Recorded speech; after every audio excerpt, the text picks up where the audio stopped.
Tara, pag-usapan natin ang isang gabing puno ng drama sa kasaysayan. Ito yung kwento tungkol sa isang paglilitis, pero hindi lang to basta paglilitis, kasi sinubok nito ang dalawang tao, si Jesus at ang isa sa mga pinaka-close niyang kaibigan, si Pedro.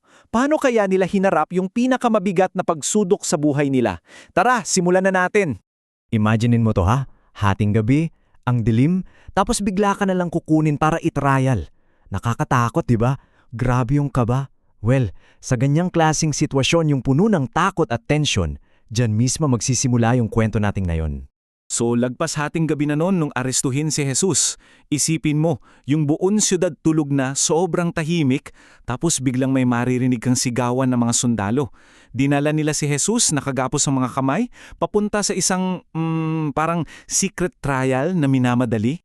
Alam mo, sa simula pa lang, kitang-kita na agad na hindi patas tong trial na to. Kasi ayon mismo sa sarili nilang batas, ang daming mali sa ginagawa nila. Yung trial, dapat daw sa umaga, pero ginawa nila sa kalagitnaan ng gabi. Kailangan ng mga totoong saksi, pero ang kinuha nila, mga bayarang sinungaling. So klaro, di ba? Mula pa lang sa umpisa, baluktot na agad yung hustisya. Okay, so saan sila unang pumunta? Sa bahay ni Anas. Si Anas, siya yung dating high priest. So kahit hindi na siya yung opisyal na nakaupo, para pa rin siyang big boss na may malaking influence. At yung goal niya, simple lang, makahanap ng kahit anong pwedeng ibintang kay Jesus. Kahit anong kasalanan, kahit maliit na butas lang, para masiguradong mapaparusahan siya. So tinanong ni Anas si Jesus tungkol sa mga tinuturo niya na parang may tinatago raw. Pero ang galing, kasi si Jesus sobrang kalmado at direkta lang sumagot. Sabi niya, bakit ako ang tinatanong nyo? Nagsalita naman ako ng hayagan sa lahat. Tanungin nyo yung mga taong nakarinig sa akin. Diba? Napakatapang at napakatapat na sagot. At dahil lang sa sagot na yon, isipin mo to ha, dahil lang sa pagsasabi ng totoo, bigla na lang may isang opisyal na sumampal sa kanya. Grabe diba? Walang anumang warning, bigla na lang may nanakit, sa gitna pa mismo ng isang trial na mali-mali na nga. Pero dito talagang makikita yung kakaibang lakas ni Jesus. Kasi imbis na magalit siya o gumanti, anong ginawa niya? Sumagot siya ng mahinahon. Ginamit niya yung logic, hindi yung galit. Grabe yung pagpupigil at lakas ng loob para manatiling kalmado kahit sinasaktan ka na. So, habang nangyayari yan sa loob, si Jesus, naninindigan para sa katotohanan, may isa namang kwento na nabubuo sa labas, sa courtyard.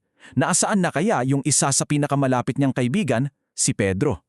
Ayon siya nagpapainit malapit sa apoy. Pero hindi lang para sa lamig, sinusubukan niyang magtago, wag mapansin at umaasa siyang walang makakakilala sa kanya. At dito na talaga nasubok yung katapatan ni Pedro. Unang-una, may lumapit na babae, nagtanong kung kasama siya ni Jesus. Simple lang ang sagot niya, hindi ko siya kilala. Pero hindi natapos dyan, may nagtanong ulit. Dito, lalo na siyang natakot kaya't nanumpa pa siya. Hindi ko kilala yung taong yan. At sa pangatlong beses, grabe, sa sobrang takot ni Pedro, nagmura pa siya at nanumpa ulit para lang itanggi ang guro niya. 3 beses, 1, 2, 3.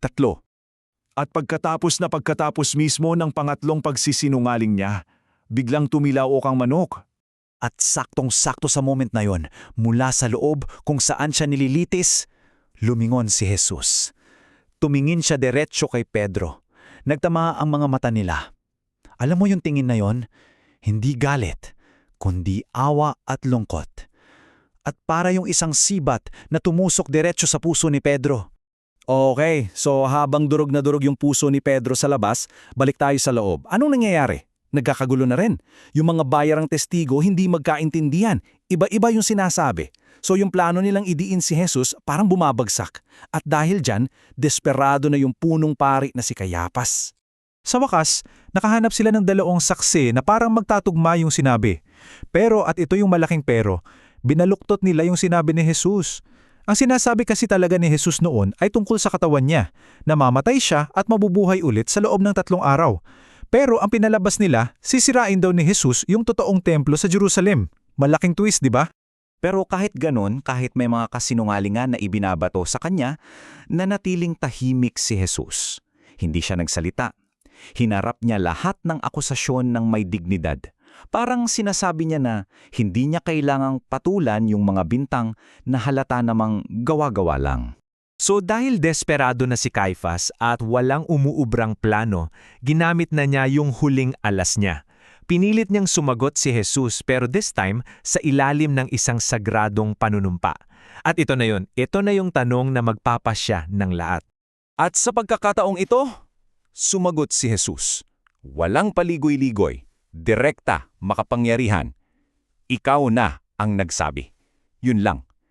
Pero yun na yung hinihintay nilang lahat. Yung mga salitang yun ang gagamitin nila para hutulan siya ng kamatayan. Nung marinig yan ni Caiphas, nag-react agad. Parang artista. Bigla niyang pinunit yung damit niya na parang bang na-shock siya sa narinig niya. Halatang-halata na isa lang itong malaking palabas.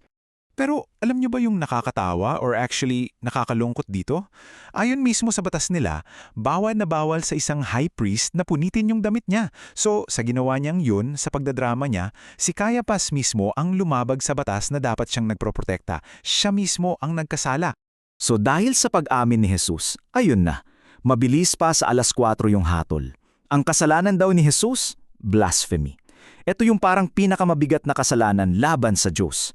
At ang parusa para dyan, kamatayan. At pagkatapos ng hatol, parang nawala na lahat ng pagiging tao. Naging parang mababangis na hayop yung mga tao, pati yung mga lider.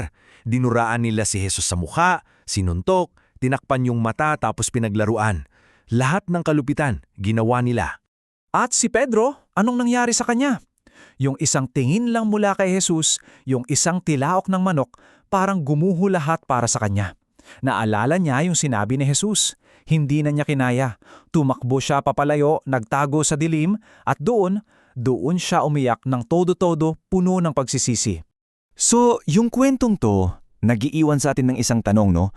Sa gitna ng lahat ng pandaraya, ng pananakit at ng sobrang injustice, paano nananatiling kalmado si Jesus? Samantalang yung kaibigan niya, si Pedro, nadala ng takot. Para sa atin na yon, saan kaya natin huhugutin yung ganung klaseng lakas? Yung lakas para manatiling matatag kapag sinusubok na tayo ng tadhana? Isang bagay na magandang pag-isipan.